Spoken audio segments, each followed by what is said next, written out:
കേരളത്തിലൊരു പുതിയ സംഭവം അരങ്ങേറിയിരിക്കുന്നു. അതാണ് പ്രധാനമായിട്ട് ചർച്ച ആവുന്നത്. കാപ്പ കേസിലെ പ്രതിയായ ഒരു BJP കൗൺസിലർ ജയിലിൽ സത്യപ്രതിജ്ഞ നടത്തിയിരിക്കുന്നു.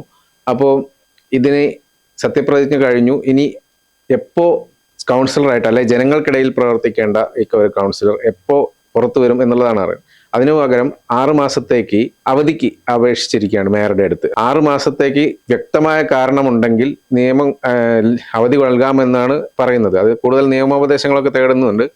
അപ്പൊ ഇങ്ങനെ ഒരാൾ ലീവ് എടുത്തു പോകുന്ന അല്ലെങ്കിൽ ജയിലിൽ പോയ ഒരാൾ ഇനി ഇത്രയും കാലം ജനങ്ങളെ സേവിക്കാൻ എന്തായാലും എത്തുന്നില്ല.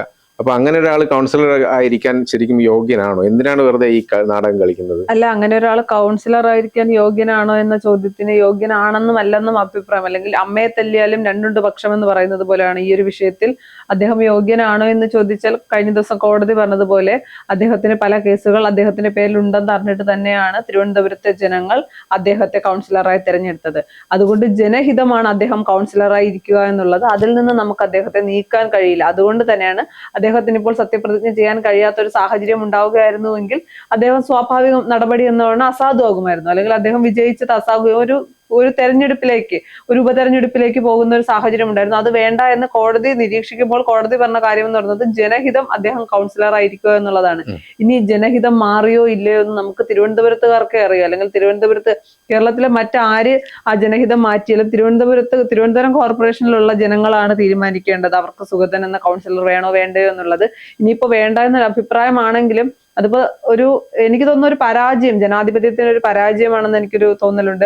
5 വർഷം വരെ സഹിക്കേണ്ടി വരിക. അതെ, മേയർ ഇന്നത്തെ സത്യപ്രതിജ്ഞ കഴിഞ്ഞ ഉടനെ മേയർ പറഞ്ഞിരിക്കുന്നത്, അതായത് VV രാജേഷ് പറഞ്ഞിരിക്കുന്നത് 5 വർഷം എന്തായാലും BJP ഭരണം തുടരും തിരുവനന്തപുരം കോർപ്പറേഷനിൽ. അതിലൊരു മാറ്റവും ഉണ്ടാകാൻ പോകില്ല. ഇതില് പിന്നെ ഭരണം തെറിപ്പിക്കാൻ ആര് ശ്രമിച്ചാലും നടക്കില്ല. അപ്പൊ അതിൽ നിന്ന് ഉദ്ദേശിക്കുന്നത് ഈ കാപ്പ കേസിൽ പ്രതി അത്രയും കാലം ജയിലിൽ കിടന്നുകൊണ്ട് തന്നെ പിന്നെ കൗൺസിലറായി തന്നെ തുടരും എന്നുള്ളൊരു. അതിലേക്ക് പോകാനാകില്ല. സ്വാഭാവികമായും 6 മാസം ഒക്കെ കഴിഞ്ഞ് അല്ലെങ്കിൽ വീണ്ടും നീണ്ടുപോകുന്ന ഒരു സാഹചര്യം ഉണ്ടാവുകയാണെങ്കിൽ പ്രതിപക്ഷത്തുള്ള LDF-ഉം UDF-ഉം പ്രതിഷേധങ്ങളുമായി മുന്നോട്ട് വരും. ചിലപ്പോൾ അങ്ങനെയാണെങ്കിൽ കോടതിയെ സമീപിച്ചാൽ അസാധുവാകാനുള്ള ഒരു സാധ്യതയുണ്ട്. അത് നമുക്ക് പറയാനാകില്ല. ഇദ്ദേഹത്തിന് എത്ര നാൾ ഇദ്ദേഹം ജയിലിൽ കിടക്കുമെന്നുള്ള കാര്യം ഇപ്പോഴും വ്യക്തത വന്നിട്ടില്ല. 6 മാസത്തെ അല്ലെങ്കിൽ 6 മാസത്തേക്കുള്ള അപേക്ഷയാണ് നൽകിയിരിക്കുന്നത്.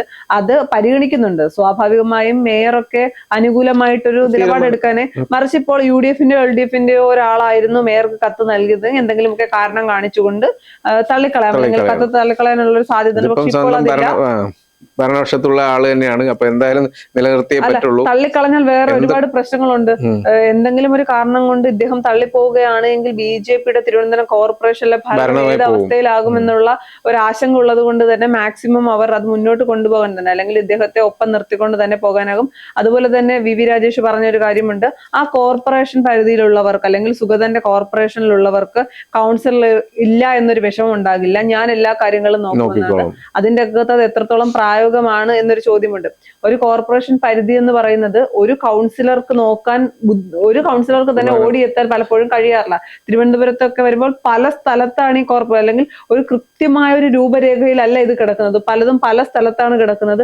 അപ്പോൾ അവിടെ അത്രയും ഓടിയെത്താൻ VV രാജേഷ് മാത്രമല്ല മേയറെ പോലെ ഒരാള്, കാരണം തിരുവനന്തപുരം നഗരസഭ എന്ന് പറഞ്ഞു കഴിഞ്ഞാൽ അത്രയേറെ സംഭവങ്ങളൊക്കെ നടക്കുന്ന സ്ഥലത്ത് ഈ ഒരു കൗൺസിൽ പുള്ളി ആ മേയറുടെ VV രാജേഷിന്റെ ഡിവിഷൻ നോക്കുന്നത് കൂടാതെ മറ്റൊരാളുടെ ഡിവിഷൻ കൂടി നോക്കണം. അതൊന്നും അത്ര എളുപ്പമായിട്ടുള്ള കാര്യമല്ല. പലപ്പോഴും ഞാനിപ്പോൾ കുറ്റപ്പെടുത്തി പറയുകയല്ല, പല സ്ഥലങ്ങളിലും മേയർക്ക് സ്വന്തം ഡിവിഷൻ അല്ലെങ്കിൽ സ്വന്തം ഡിവിഷനിലെ കാര്യങ്ങൾ പോലും നോക്കാൻ കഴിയാത്ത ഒരു സാഹചര്യം വരാം. ജനങ്ങൾ സ്വാഭാവികമായിട്ടും ചിന്തിക്കുക മേയർ ആയതുകൊണ്ട് ഇവിടെ എത്താൻ കഴിയുന്നില്ല എന്നുള്ള കാര്യം. പക്ഷെ അതുപോലെ അല്ല, മറുവശത്ത് ഞാൻ എല്ലാ കാര്യങ്ങളും ചെയ്യുമെന്ന് പറയാം. ഇതൊക്കെ ഒരു ഭംഗിവാക്കാണ്. നമുക്കറിയാം ഇതൊക്കെ എത്രത്തോളം നടക്കില്ല എന്നുള്ള കാര്യങ്ങൾ ജനങ്ങൾക്ക് തന്നെ അറിയാം. എന്നാൽ പല കാര്യങ്ങളും എന്തായാലും ആദ്യത്തെ ഒരു മാസമൊക്കെ സജീവമായി തന്നെ ഇദ്ദേഹം VV രാജേഷ് നിൽക്കും. കാര്യം ജനങ്ങളെ ഒപ്പം നിർത്തുക എന്നുള്ളത് അവർക്ക് അത്യാവശ്യമായിട്ടുള്ള കാര്യമാണ്. അതുകൊണ്ട് തന്നെ, അല്ലെങ്കിൽ സുഗതൻ എന്ന കൗൺസിലർക്കെതിരെ ഇപ്പോൾ കാപ്പ കേസുണ്ട്. കൗൺസിലർ അല്ലെങ്കിൽ BJP കൗൺസിലറാണ്. സുഗതൻ എന്ന വ്യക്തിക്ക് അപ്പോഴത്തേക്ക് BJP കൗൺസിലറാണ്. അപ്പോൾ BJPക്ക് അവിടെ അടിപതറുന്ന ഒരു സാഹചര്യത്തിലേക്ക് കാര്യങ്ങൾ അല്ലെങ്കിൽ എത്തും. അതുകൊണ്ട് തന്നെ ആദ്യത്തെ ഒരു മാസമൊക്കെ എന്തായാലും നന്നായി ഇവരെല്ലാം നോക്കി നടത്തും. പക്ഷെ അത് കഴിയുമ്പോൾ മേയർക്കും മേയറുടേതായ ഒരുപാട് ജോലികളുണ്ട്. അതിന്റെ ഇടയിൽ കോർപ്പറേഷനിൽ ഇനിയും വലിയ രീതിയിലുള്ള പ്രതിഷേധങ്ങൾക്കൊക്കെ അരങ്ങേറാനുള്ള സാധ്യതയുണ്ട്.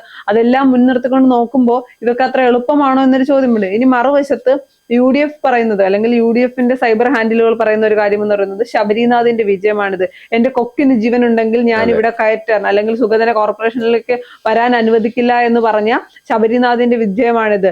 അസാധുവാക്കാനൊന്നും കഴിയില്ലായിരുന്നു, അല്ലെങ്കിൽ സത്യപ്രതിജ്ഞ ചെയ്യാതിരിക്കാൻ കഴിയില്ലായിരുന്നു എന്നറിയാം. എന്തായാലും ചെയ്യുമെന്നറിയാമായിരുന്നു. അത് പക്ഷേ കോർപ്പറേഷനിൽ വെച്ച് നടത്താതിരുന്നിട്ടുണ്ടെങ്കിൽ അത് അദ്ദേഹത്തിന്റെ കഴിവാണ് എന്ന് പറഞ്ഞാണ് UDFന്റെ സൈബർ ഹാൻഡിലുകൾ ആഘോഷിച്ചുകൊണ്ടിരിക്കുന്നത്. LDF പറയുന്നത് അവരുടെ കയ്യിൽ ഉണ്ടായിരുന്ന ഒരു കോർപ്പറേഷനാണ്, അത് BJPക്ക് കൊടുത്ത ജനങ്ങൾ ഇപ്പോൾ ഖേദിക്കുന്നു എന്ന രീതിയിലാണ്. സത്യത്തിൽ അവിടെ ഒരു ഖേദ പ്രകടനത്തിന്റെ ആവശ്യമുണ്ടോ ഇല്ലയോ എന്നുള്ളത് മറുവശമാണ്. എന്തായാലും BJP ചരിത്രത്തിന്റെ ഭാഗമായി കേരളത്തിൽ ആദ്യമായിട്ടാണ് സത്യപ്രതിജ്ഞ ജയിലിൽ നടക്കുന്നത്. അപ്പോൾ BJP ചരിത്രത്തിന്റെ ഭാഗമായി. പക്ഷെ അപ്പോഴും BJP ചിന്തിക്കേണ്ട ഒരു കാര്യമുണ്ട്, ഇതൊരു നാണം കെട്ട ചരിത്രമാണോ സൃഷ്ടിക്കുന്നത്. ഇതിനിടയ്ക്ക് സോഷ്യൽ മീഡിയയിൽ ഒരു ചർച്ചയിൽ പ്രധാനമായിട്ട് ശ്രദ്ധിക്കപ്പെട്ട ഒരു സംഭവമാണ് BJP ഹാൻഡിലുകൾ തരുന്നതാണ്. ഇപ്പൊ മനസ്സിലായോ BJPയെ ശരിക്കും? അതായത് കാപ്പാബ് കേസിൽ പ്രതിയാണെങ്കിൽ പോലും ജയിലിൽ പോയിട്ടാണെങ്കിലും സത്യപ്രതിജ്ഞ അധികാരം നിലനിർത്തും എന്നുള്ളൊരു വെല്ലുവിളി മനസ്സിലായോ BJP എന്നുള്ളത്? അത് ഏത് തരത്തിൽ നീങ്ങിയെങ്കിലും ഭരണം നിലനിർത്തുന്നുള്ളൊരു രീതിയാണ്. ഏത് തരത്തിൽ നീങ്ങിയെങ്കിലും ഭരണം അതിന്റെ അകത്ത് രണ്ട് പ്രശ്നങ്ങളാണുള്ളത്. ഒന്ന് എന്ന് പറയുന്നത്, കോടതി കഴിഞ്ഞ ദിവസം വ്യക്തമായി പറഞ്ഞത് ജനങ്ങൾ തിരഞ്ഞെടുത്ത ആളാണ്, അതുകൊണ്ട് മാത്രമാണ് സത്യപ്രതിജ്ഞ ചെയ്യാൻ അനുവദിക്കുന്നത്. അതിനപ്പുറത്തേക്ക് ഈ പറയുന്ന വ്യക്തിക്ക് ഒരു പ്രിവിലേജും നൽകുന്നില്ല. അതുകൊണ്ട് ജനങ്ങളുടെ ഹിതത്തിനനുസരിച്ചാണ് കോടതി മുന്നോട്ട് പോകുന്നതെന്ന് പറയുന്നു. ഈ സൈബർ ഹാൻഡിലുകൾ ഇത്തരം കാര്യങ്ങൾ പറയുമ്പോൾ എങ്ങനെയാണെങ്കിലും അധികാരം നിലനിർത്തുമെന്ന് പറയുമ്പോൾ അവിടെ ഒരു നെഗറ്റീവ് ആയിട്ടുള്ള ഒരു മെസ്സേജ് കൂടി കൊടുക്കുന്നുണ്ട്. കോടതിയും ഞങ്ങൾക്കൊപ്പമാണ്, കേന്ദ്ര ഭരണം ഞങ്ങൾക്കൊപ്പം ഉള്ളത് കൊണ്ട്, അല്ലെങ്കിൽ കേന്ദ്രം ഭരിക്കുന്നത് ഞങ്ങളായതുകൊണ്ട് ഞങ്ങൾക്കൊപ്പമാണ് കോടതി എന്നൊരു തെറ്റായ ധാരണ പൊതുജനങ്ങളിലേക്ക് എത്തിക്കാൻ ഒരു നിയമത്തെ വെല്ലുവിളിക്കുന്ന രീതിയിലുള്ള കാര്യങ്ങളാണ് പോകുന്നത്. അതുപോലെ തന്നെ ഇതിനകത്ത് ജയിലിൽ നടത്തിയപ്പോൾ പറയുന്നത് കൂറും ഈ സത്യപ്രതിജ്ഞ വലിയ വാക്കുകളൊക്കെ ചേർത്തുകൊണ്ടാണ് പ്രതികരിച്ചുകൊണ്ടിരിക്കുന്നത്. അതായത് നിയമവ്യവസ്ഥയോട് കൂറും ഇത് പുലർത്തുമെന്ന് പറയുന്നു, അതേ സ്ഥാനത്ത് ജയിലിൽ വെച്ചാണ് ഇത് നടത്തുന്നത് എന്നൊക്കെ പറഞ്ഞിട്ടുള്ളൊരു വാദങ്ങൾ അങ്ങോട്ട് കൊണ്ടു. ചരിത്രം എന്ന് പറയുമ്പോഴും കേരളത്തിൽ ഇതുവരെയും ആരും ജയിലിൽ വെച്ച് സത്യപ്രതിജ്ഞ ചെയ്തിട്ടില്ല എന്ന് പറയുമ്പോഴും ഇത് ഒരു ജനാധിപത്യ രീതിയിൽ ആഘോഷിക്കേണ്ട കാര്യമായിട്ട് എനിക്ക് തോന്നുന്നില്ല. ജനാധിപത്യ രീതിയിൽ, ഒരു ജനാധിപത്യ രാജ്യമാണ്, ജനാധിപത്യ രീതിയിലാണ് എല്ലാ കാര്യങ്ങളും നടക്കുന്നതെന്ന് പറയുമ്പോൾ പോലും BJP ഹാൻഡിലുകൾ സന്തോഷിക്കുന്നത് പോലെ ഇത് ആഘോഷിക്കേണ്ട കാര്യമല്ല. ഇത് നമ്മുടെ പരാജയം കൊണ്ടാണ്. അല്ലെങ്കിൽ സാധാരണക്കാരായ ജനങ്ങൾ, അദ്ദേഹത്തിന് രാഷ്ട്രീയമായി കേസുകൾ ഉണ്ടാകാം, രാഷ്ട്രീയപരമായി പല ആളുകൾക്കും, പല ഇപ്പോൾ നിലവിലുള്ള മന്ത്രിമാർക്ക് കേസുകളുണ്ട്, MP മാർക്കുണ്ട്, എല്ലാവർക്കും ഉണ്ട്. അപ്പൊ അത്തരം രാഷ്ട്രീയപരമായിട്ടുള്ള കേസുകൾ പോലെ അല്ല കാപ്പ കേസിലേക്ക് 6 മാസം അകത്ത് കിടക്കേണ്ട ഒരു സാഹചര്യം വന്നാൽ അവിടുത്തെ ജനങ്ങളാണ് ബുദ്ധിമുട്ടാൻ പോകുന്നത്. ഏറ്റവും എളുപ്പത്തിൽ നമുക്ക് ആക്സസ് ചെയ്യാൻ പറ്റുന്ന ആളായിരിക്കണം കൗൺസിലർ എന്ന് പറയുന്നത്. ആ ആളിനെ ആക്സസ് ചെയ്യാൻ പറ്റാത്തൊരവസ്ഥ എന്ന് പറയുന്നത്, കോടതി പറഞ്ഞ ഒരു കാര്യമുണ്ടല്ലോ, ജനങ്ങൾക്ക് നേരത്തെ അറിയാമായിരുന്നു ഇദ്ദേഹത്തിന്റെ പേരിൽ കേസുണ്ടെന്ന്. പക്ഷേ ജനങ്ങൾ ആരും വിചാരിച്ചിരുന്നില്ല കൗൺസിലറായി കഴിയുമ്പോൾ ഇദ്ദേഹം 6 മാസം ജയിലിലാകുമെന്ന്. ഞങ്ങളുടെ ചെറിയ കൗൺസിലർമാരും പഞ്ചായത്ത് മെമ്പറോടൊക്കെ ഏറ്റവും ബേസിക് ആയിട്ടുള്ള ആവശ്യങ്ങളുമായിട്ടാണ് സാധാരണക്കാർ ചെല്ലുന്നത്. അതിന് മുകളിലേക്ക് സാധാരണക്കാർ പോകില്ല. അല്ലെങ്കിൽ ഇപ്പൊ പഞ്ചായത്ത് എടുത്താലും കോർപ്പറേഷനൊക്കെ എടുത്താലും കൗൺസിലറോട് പറഞ്ഞ് അവരെ കൊണ്ട് നടത്താൻ കഴിയാത്ത കാര്യങ്ങൾക്ക് മാത്രമാണ് മുകളിലേക്ക് പോകുക. അതും ഏറ്റവും അവസാനത്തെ സ്റ്റെപ്പാണ്. അപ്പോൾ തിരുവനന്തപുരം കോർപ്പറേഷനിൽ സുഗതൻ ഇല്ലാതിരിക്കുമ്പോൾ, സുഗതൻ അല്ലെങ്കിൽ ആ ഡിവിഷനിലുള്ളവർ ഒരുപാട് ബുദ്ധിമുട്ടും. PV രാജേഷ് എന്ന മേയർ എന്ത് മാജിക് കാണിച്ചാണ് അവരെല്ലാം തൃപ്തിപ്പെടുത്താൻ പോകുന്നതെന്ന് കണ്ടു തന്നെ അറിയണം.